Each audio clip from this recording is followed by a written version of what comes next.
இந்த வீடியோல நம்ம தமிழ்நாடு அரசு கலெக்டர் ஆஃபீஸ் மூலமா இப்ப ரீசெண்டா நியூ கவர்மெண்ட் ஜாப் ஆப்பர்ச்சுனிட்டிஸ் கொடுத்திருக்காங்க. அதோட ஃபுல் டீடைல்ஸ் தான் நம்ம பார்க்க போறோம். இந்த நோட்டிபிகேஷன்ல வேரியஸ் டைப்ல உங்களுக்கு போஸ்டிங்ஸ் இருக்கு. ஒவ்வொரு போஸ்டிங் பொறுத்து சேலரி குவாலிஃபிகேஷன் உங்களுக்கு வேரி ஆகும்.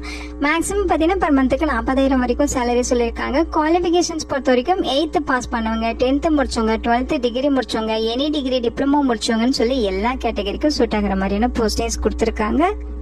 அப்ளை பண்றதுக்கு எந்த ஒரு கம்யூனிட்டிக்குமே ஃபீஸ் எதுவுமே இல்லை. அதே மாதிரி ரிட்டன் எக்ஸாமினேஷன்ஸும் கிடையாது. இன்டர்வியூ மட்டும்தான் வச்சு ரெக்ரூட் பண்ண போறாங்க. லாஸ்ட் டேட் ஆகஸ்ட் 29 வரைக்கும் டைம் இருக்கு. ஆண்கள் பெண்கள் எல்லாருமே எலிஜிபிள். இதோட அஃபிஷியல் நோட்டிபிகேஷன் அண்ட் எலிஜிபிலிட்டி பத்தின டீடைல்ஸ் எல்லாமே இப்போ நான் பிரீஃபா எக்ஸ்பிளைன் பண்றேன். வீடியோவை ஸ்கிப் பண்ணாம முழுமையா பாருங்க.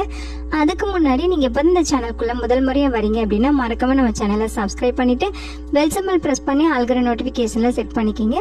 அப்பதான் நாங்க கொடுக்குற எல்லா கவர்மெண்ட் ஜாப் அப்டேட்டுமே மிஸ் பண்ணாம நீங்க நோட்டிபிகேஷனை தெரிஞ்சுக்க முடியும். மறக்காம இந்த வீடியோக்கு ஒரு லைக் கொடுத்துருங்க. நீங்க கொடுக்குற லைக் தான் எங்களுக்கு அடுத்தடுத்த வீடியோ போறதுக்கான மிகப்பெரிய மோட்டிவேஷனா இருக்கும். இப்போ வாங்க நம்ம வீடியோக்குள்ள போகலாம். இதுதான் பாத்தீங்கன்னா இந்த ஜாபுக்கான அபிஷியல் அப்ளிகேஷன் ஃபார்ம். ஓகேங்களா? ஸோ அப்ளிகேஷன் நோட்டிபிகேஷன் தனித்தனியாக கொடுத்துருக்காங்க. அப்ளிகேஷன் ஃபார்மை நீங்க கரெக்டாக டவுன்லோட் பண்ணி பிரிண்ட் அவுட் எடுத்துக்கோங்க. இங்க உங்களுடைய ரீசன்ட் பாஸ்போர்ட் சைஸ் போட்டோகிராஃப் ஒட்டிடுங்க. நீங்க என்ன போஸ்ட்டுக்கு அப்ளை பண்ணீங்களோ அந்த போஸ்டோட நேம் இங்க ஃபில் பண்ணணும். அடுத்து உங்களுடைய பெயர், உங்களுடைய அப்பா அல்லது கணவரோட பெயர், அடுத்து உங்களுடைய பிறந்த தேதி பாத்தீங்கன்னா 1/7/2025 அந்த டேட்ல உங்களுக்கு என்ன ஏஜ்ங்கிறத இங்க மென்ஷன் பண்ணணும். டேட் ஆஃப் பர்த் மென்ஷன் பண்ணிட்டு நீங்க மேலா ஃபீமேலாங்கிறத டிக் பண்ணிருங்க. உங்களுடைய கல்வி தகுதி என்னவோ அதை வந்து நீங்க மென்ஷன் பண்ணிருங்க. மேக்ஸிமம் குவாலிஃபிகேஷன் நீங்க கொடுங்க. அடுத்து உங்களுடைய ஜாதி சான்றிதழ் நம்பர், ஆதார் எண் அதெல்லாமே கரெக்டா கொடுத்துருங்க. உங்களுடைய போன் நம்பர், மெயில் ஐடி எல்லாமே இங்க கொடுக்கலாம். அடுத்து உங்களுக்கு எக்ஸ்பீரியன்ஸ் இருக்கா அப்படின்னு சொல்லி கேட்டிருக்காங்க. அதோட டீடைல்ஸ் ஃபில் பண்ணிருங்க. உங்களுடைய தற்காலிக முகவரி அண்ட் நிரந்தர முகவரி பின்கோடோட இங்க ரைட் பண்ணிருங்க. COVID-19 காலத்துல நீங்க ஆல்ரெடி ஒர்க் பண்ணிருக்கீங்களா, அதுக்கான எக்ஸ்பீரியன்ஸ் இருக்கா, சர்டிபிகேட் இருக்கான்னு சொல்லி கேட்டிருக்காங்க. அதோட டீடைல்ஸ் ஃபில் பண்ணிட்டு இடம் தேதி எல்லாம் ஃபில் பண்ணிட்டு இங்க உங்களோட சிக்னேச்சர் போட்டுருங்க. இது கூட தேவையான டாக்குமெண்ட்ஸ் எல்லாமே செல்ஃப் அட்டஸ்டட் ஜெராக்ஸ் காப்பீஸ் தான் நீங்க அட்டாச் பண்ணணும். என்னென்ன டாக்குமெண்ட்ஸ் வேணும் அப்படிங்கறது இங்க சொல்லியிருக்காங்க பாருங்க. எஜுகேஷன் குவாலிஃபிகேஷனுக்கான சர்டிபிகேட்ஸ், அதாவது 10th 12th degree mark sheet, கவுன்சிலிங்ல ரெஜிஸ்ட்ரேஷன் சர்டிபிகேட் கேட்டிருந்தாங்க அப்படின்னா அதையும் நீங்க கொடுக்கணும். TC, community certificate, ration card மற்றும் ஆதார் கார்டு, உங்களோட நீங்க வந்து பிடபிள்யூடி கேட்டகரி இருந்தா அதுக்கான சர்டிபிகேட், முன்னுரிமை வேற ஏதாவது கேட்டகரியில கேட்கறீங்க அப்படின்னா அதுக்கான சர்டிபிகேட், எக்ஸ்பீரியன்ஸ் இருந்தா எக்ஸ்பீரியன்ஸ் சர்டிபிகேட், COVID-19 காலத்துல ஒர்க் பண்ணிருக்கீங்கன்னா அதுக்கான சர்டிபிகேட்னு சொல்லி எல்லா டாக்குமெண்ட்ஸுமே செல்ஃப் அட்டஸ்டட் ஜெராக்ஸ் காப்பீஸ் தான் நீங்க அட்டாச் பண்ணணும். அட்டாச் பண்ணி அவங்க சொல்லியிருக்க அட்ரஸுக்கு அப்ளிகேஷன் சென்ட் பண்ணணும். அப்ளிகேஷன் சென்ட் பண்ண வேண்டிய அட்ரஸ் இதுதாங்க கொடுத்திருக்காங்க பாருங்க. செயலாளர் / மாவட்ட சுகாதார அலுவலர், மாவட்ட சுகாதார அலுவலகம், பல்துறை வளாகம், ஜெயங்கொண்டம் மெயின் ரோடு, அரியலூர் 621704 அப்படிங்கிற அட்ரஸுக்கு நீங்க அப்ளிகேஷன் சென்ட் பண்ணணும். லாஸ்ட் டேட் பாத்தீங்கன்னா உங்களுக்கு ஆகஸ்ட் 29 வரைக்கும் உங்களுக்கு அப்ளை பண்ண டைம் கொடுத்திருக்காங்க. ஓகேங்களா? இதுதான் அபிஷியல் நோட்டிபிகேஷன். இந்த நோட்டிபிகேஷன் உங்களுக்கு அரியலூர் மாவட்டத்திலிருந்து ரிலீஸ் பண்ணிருக்காங்க. டிஸ்ட்ரிக்ட் ஹெல்த் சொசைட்டி இங்க இருந்து கொடுத்திருக்காங்க. அதாவது மாவட்ட நலச்சங்கம் அப்படின்னு சொல்லுவோம் இல்லைங்களா, அங்க இருந்து நோட்டிபிகேஷன் கொடுத்திருக்காங்க. சோ இங்க பாத்தீங்கன்னா இங்க கான்ட்ராக்சுவல் பேசிஸ்ல ரெக்ரூட் பண்ண போறதா சொல்லியிருக்காங்க. இந்த போஸ்டிங்ஸ் எல்லாமே லாஸ்ட் டேட் ஆகஸ்ட் 29 ஈவினிங் 5 மணி வரைக்கும் நீங்க அவங்களுக்கு அப்ளிகேஷன் கிடைக்கிற மாதிரி நீங்க அப்ளை பண்ணிக்கலாம். போஸ்டிங்ஸ் எக்கச்சக்க டைப்ல உங்களுக்கு ஒரு 10 விதமான பதவிகள் கொடுத்திருக்காங்க. ஓகேங்களா? சோ நம்ம லாஸ்ட்ல இருந்து பாத்துடலாம். லாஸ்ட்ல பாத்தீங்கன்னா உங்களுக்கு கன்சல்டன்ட் யோகா அண்ட் நேச்சுரோபதி கேட்டகரியில 2 வேகன்சிஸ் கொடுத்திருக்காங்க. ஓகேங்களா? சோ இந்த போஸ்ட் குவாலிஃபிகேஷன்ஸ் அப்படின்னு பாத்தீங்கன்னா நீங்க bachelor of naturopathy and yogic science வந்து முடிச்சிருக்கணும். அதாவது BNYS வந்து முடிச்சிருக்கணும்னு சொல்லியிருக்காங்க. அதே மாதிரி கவுன்சில ரெஜிஸ்டர் பண்ணிருக்கணும். ரெலவென்ட் கவுன்சில ரெஜிஸ்டர் பண்ணிருக்கணும். 59 வயது வரைக்கும் இருக்கவங்க அப்ளை பண்ணிக்கலாம். 40,000 ரூபாய் பர் மந்த்துக்கு சேலரி கொடுப்பாங்க. அடுத்து ஹாஸ்பிட்டல் அட்டெண்டன்ட், அதாவது மருத்துவமனை உதவியாளர் கேட்டகரியில 1 வேகன்சிஸ் இருக்கு. இதுக்கு நீங்க 45 வயது வரைக்கும் இருக்கவங்க அப்ளை பண்ணிக்கலாம். 8th பாஸ் பண்ணியிருந்தாலே போதும். அதோட உங்களுக்கு தமிழ்ல நல்லா எழுத படிக்க தெரிஞ்சிருக்கணும். மாதம் உங்களுக்கு 8,500 ரூபாய் சேலரி ப்ரொவைட் பண்றாங்க.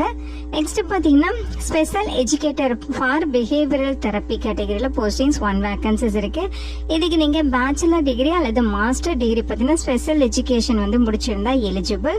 அதே மாதிரி ரெலவென்ட் கவுன்சில நீங்க ரெஜிஸ்டர் பண்ணிருக்கணும்னு சொல்லியிருக்காங்க. 40 வயது வரைக்கும் இருக்கவங்க இந்த போஸ்ட்டுக்கு எலிஜிபிள். ஓகேங்களா? மந்த்லி உங்களுக்கு 17,000 ரூபாய் சேலரி சொல்லியிருக்காங்க. அடுத்து மல்டிபர்பஸ் ஹாஸ்பிட்டல் ஒர்க்கர், ஸோ அதாவது அசிஸ்டன்ட் டைப்ல தான் அந்த போஸ்டிங்ஸ் இருக்கும். 2 வேகன்சிஸ் கொடுத்துருக்காங்க. 45 வயது வரைக்கும் இருக்கவங்க எலிஜிபிள். 8ஆம் வகுப்பை பாஸ் பண்ணிருக்கணும். அதுக்கு மேல நீங்க என்ன படிச்சிருந்தாலுமே ஓகே தான். அதே மாதிரி உங்களுக்கு தமிழ்ல நல்லா எழுத படிக்க தெரிஞ்சிருக்கணும்னு சொல்லியிருக்காங்க. மாசம் உங்களுக்கு 8,500 ரூபாய் சேலரி ப்ரொவைட் பண்ணுவாங்க. அடுத்து வேன் டிரைவர் கேட்டகரியில 2 வேகன்சிஸ் இருக்கு. மாசம் 13,500 ரூபாய் சேலரி இருக்கும்.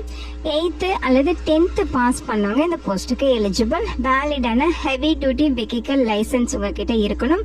35 வயதுக்குள்ள இருக்கவங்க எலிஜிபிள். ஓகேங்களா. அடுத்து பாத்தீங்கன்னா ஹெல்த் இன்ஸ்பெக்டர் கிரேட் 2 கேட்டகரியில 1 வேகன்சிஸ் இருக்கு. இதுக்கு நீங்க +2ல பயாலஜி அல்லது பாட்டனி வந்து ஜுவாலஜி எடுத்து படிச்சிருக்கணும் அப்படின்னு சொல்லியிருக்காங்க. அதாவது சயின்ஸ் குரூப் எடுத்து படிச்சிருக்கணும் 12th ஸ்டாண்டர்ட்ல. அதே மாதிரி 10th தமிழ்ல ஒரு சப்ஜெக்டா கண்டிப்பா எடுத்து படிச்சிருக்கணும். அதே மாதிரி அவங்க சொல்லியிருக்க மாதிரி ஹெல்த் இன்ஸ்பெக்டர் கோர்ஸ் வந்து பண்ணிருக்கணும். அதாவது மல்டிபர்பஸ் ஹெல்த் ஒர்க்கர் மேல் கேட்டகரியில கோர்ஸ் 2 இயர்ஸ் கோர்ஸ் கம்ப்ளீட் பண்ணிருக்கணும். அல்லது சானிட்டரி இன்ஸ்பெக்டர் கோர்ஸ் அல்லது அவங்க சொல்லியிருக்க மாதிரி கோர்ஸ் ஏதாவது நீங்க முடிச்சிருக்கீங்கன்னா எலிஜிபிள். 50 வயது வரைக்கும் இருக்கவங்க அப்ளை பண்ணிக்கலாம். சேலரி மந்த்லி 14,000 ரூபாய் ப்ரொவைட் பண்றாங்க. நெக்ஸ்ட் லேப் டெக்னீஷியன் கிரேட் 3 கேட்டகரியில 1 வேகன்சிஸ் இருக்கு. ஸோ இதுக்கு 35 வயது வரைக்கும் இருக்கவங்க எலிஜிபிள். கண்டிப்பா நீங்க பாத்தீங்கன்னா 2 years diploma medical lab technician course வந்து கம்ப்ளீட் பண்ணிருக்கணும்னு சொல்லியிருக்காங்க. 2 இயர்ஸ் கோர்ஸ், ஓகே, அதாவது DMLT அப்படின்னு சொல்லுவோம். 2 இயர்ஸ் கோர்ஸ் வந்து நீங்க கம்ப்ளீட் பண்ணிருக்கணும். மாசம் 13,000 ரூபாய் ப்ரொவைட் பண்றாங்க. நெக்ஸ்ட் பார்மசிஸ்ட் மருந்தாளுநர் கேட்டகரியில போஸ்டிங்ஸ் இருக்கு. இதுக்கு நீங்க B ஃபார்ம் அல்லது D ஃபார்ம் முடிச்சிருந்தா எலிஜிபிள். அதே மாதிரி பார்மசி கவுன்சில நீங்க ரெஜிஸ்ட்ரேஷன் பண்ணிருக்கணும். அதே மாதிரி ரெகுலரா நீங்க ரெனிவலும் பண்ணிருக்கணும்னு சொல்லியிருக்காங்க. 35 வயது வரைக்கும் இருக்கவங்க எலிஜிபிள். 15,000 ரூபாய் உங்களுக்கு சேலரி ப்ரொவைட் பண்றாங்க. அடுத்து லேப் டெக்னீஷியன் கிரேட் 2 கேட்டகரியில 9 வேகன்சிஸ் இருக்கு. இதுக்கு நீங்க மஸ்ட் பாத்தீங்கன்னா பேச்சுலர் டிகிரி வந்து கெமிஸ்ட்ரி அல்லது பயோகெமிஸ்ட்ரி வந்து எடுத்து படிச்சிருக்கணும். அதோட 2 இயர்ஸ் DMLT கோர்ஸுமே கம்ப்ளீட் பண்ணிருக்கணும்னு சொல்லியிருக்காங்க. ஏஜ் பாத்தீங்கன்னா 35 வயது வரைக்கும் இருக்கவங்க அப்ளை பண்ணிக்கலாம். 15,000 ரூபாய் உங்களுக்கு பர் மந்த்துக்கு சேலரி ப்ரொவைட் பண்றாங்க. நெக்ஸ்ட் ஸ்டாஃப் நர்ஸ் கேட்டகரியில 44 வேகன்சிஸ் ரெக்ரூட் பண்றாங்க. இதுக்கு நீங்க டிப்ளமோல ஜெனரல் நர்சிங் மிட்வைஃபர் அதாவது DGNMO அல்லது பேச்சுலர் டிகிரில நர்சிங்கும் முடிச்சிருக்கீங்கன்னா நீங்க எலிஜிபிள். அதே மாதிரி கவுன்சிலர் ரெஜிஸ்டர் பண்ணிருக்கணும். 40 வயது வரைக்கும் இருக்கவங்க அப்ளை பண்ணிக்கலாம். மந்த்லி உங்களுக்கு பாத்தீங்கன்னா 18,000 ரூபாய் சேலரி ப்ரொவைட் பண்றாங்க. ஓகேங்களா. ஸோ இதில் உங்களுக்கு டென்டேட்டிவ் போஸ்டிங்ஸ் கொடுத்துருக்காங்க. ஸோ இப்போ அந்த 10 விதமான பதவிகளும் உங்களுக்கு எது சூட் ஆகுதோ அந்த போஸ்ட்டை கரெக்டாக அப்ளை பண்ணிக்கிங்க. இங்கே இன்ஸ்ட்ரக்ஷன்ஸ் கொடுத்துருக்காங்க. ஓகேங்களா. ஸோ இந்த போஸ்ட்டுக்கு அப்ளை பண்ணுற அந்த அப்ளிகேஷனோட எல்லா டாக்குமெண்ட்ஸுமே செல்ஃப் அட்டஸ்டட் ஜெராக்ஸ் காப்பீஸ் தான் நீங்கள் அட்டாச் பண்ணி சென்ட் பண்ணணும். அப்ளிகேஷனை நீங்கள் நேர்லையோ அல்லது போஸ்ட் மூலமாக விண்ணப்பிச்சுக்கலாம். லாஸ்ட் டேட் ஆகஸ்ட் 29ஆம் தேதி ஈவினிங் 5 மணி வரைக்கும் நீங்கள் வந்து அப்ளை பண்ணிக்கலாம்னு சொல்லியிருக்காங்க. என்னென்ன டாக்குமெண்ட்ஸ் அட்டாச் பண்ணுங்கிற லிஸ்ட் அவுட் இங்கேயுமே கொடுத்துருக்காங்க. அதே மாதிரி அப்ளிகேஷன் சென்ட் பண்ண வேண்டிய அட்ரஸுமே இங்கே இருக்குது. ஓகேங்களா. ஸோ இந்த அட்ரஸ் தான் நீங்கள் அப்ளிகேஷன் சென்ட் பண்ணணும்.